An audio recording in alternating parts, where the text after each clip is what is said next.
And here in the U.S., shares of Amazon continued their slide on Monday. They dropped 10% in the last session after reporting yet another losing quarter.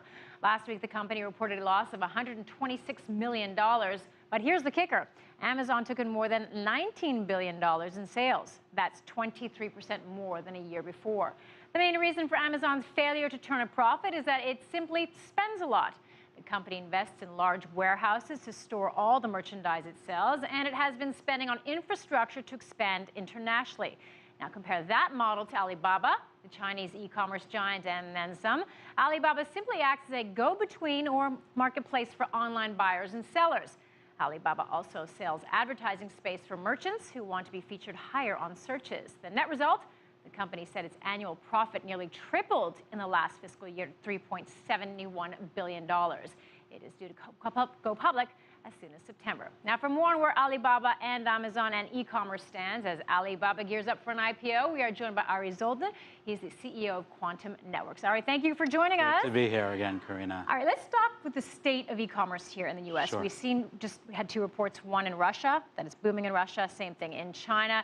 E-commerce has been in the U.S. a lot longer than those two markets. So where do things stand right now, and where is the trend for the U.S. market? Well, it's only going to go up. I mean, the saturation points are there. More and more people have a mobile phone, so they're going to be shopping off of their mobile browser, whether it's their tablet or their laptop. So e-commerce isn't going anywhere, and I think the deeper internet penetration exists, the more e-commerce shopping is going to. Okay, so having said that, is there room in the marketplace for newcomers? Although Alibaba is huge in China, right, it's relatively new to the U.S. market.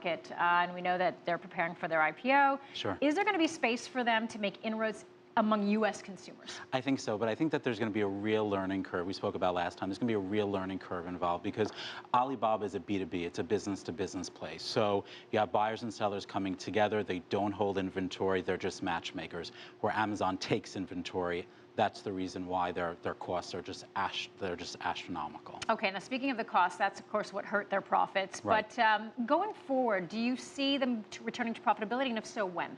You know, Bezos doesn't seem to really care. I mean, he's focused on growing the company. I think he sees e-commerce really at its genesis right now. So I think e-commerce is going to look different in 5, 10, and 15 years. And he's just interested in just becoming the everything to the end user.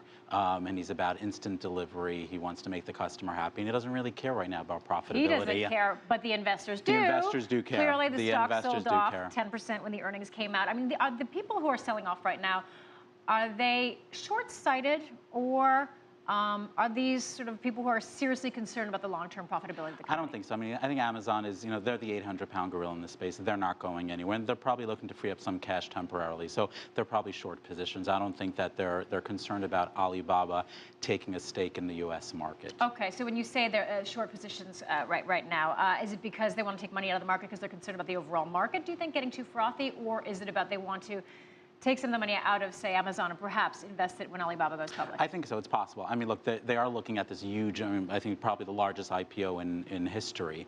So I think it's opportunities for companies that are focused on the, that are on Amazon, take a couple of bucks off the market and invest it into another player. But again, it's a different player. It's a B2B player versus Amazon, which is a business consumer play. So would you say somebody who's got their portfolio, it would make sense to have both Alibaba and Amazon, or is it really, should you be picking one or the other? No, I mean both. If you have the opportunity to play in the business-to-business space, like a behemoth like Alibaba across the pond, and also play in the Amazon space in the U.S., I think it's a slam dunk. Okay, and in terms of as they're gearing up for their IPO, we've talked about this before, but the sense that the retail investor, how aware of Alibaba are they at this point? Because we've been talking about it for a while now. Right. We know that the investors are Wall Street's very aware of Alibaba and the potential, but in terms of getting the retail investor, they're going to be able to attract much of that in terms of investment? The average consumer on the street, if you walk outside right here in Times Square, they've never heard of Alibaba. It's fascinating, but again, you go into China, you go into South America. I mean, Alibaba is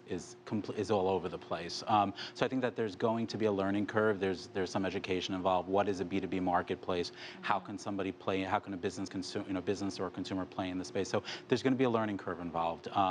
Yeah, it's not. I don't think today it's going to be like the Amazon. I think it's going to take them a good 5 or 6 years really to be able to penetrate the market. And when you say educate people about what the B2B marketplace really offers, what does it offer versus, say, an Amazon?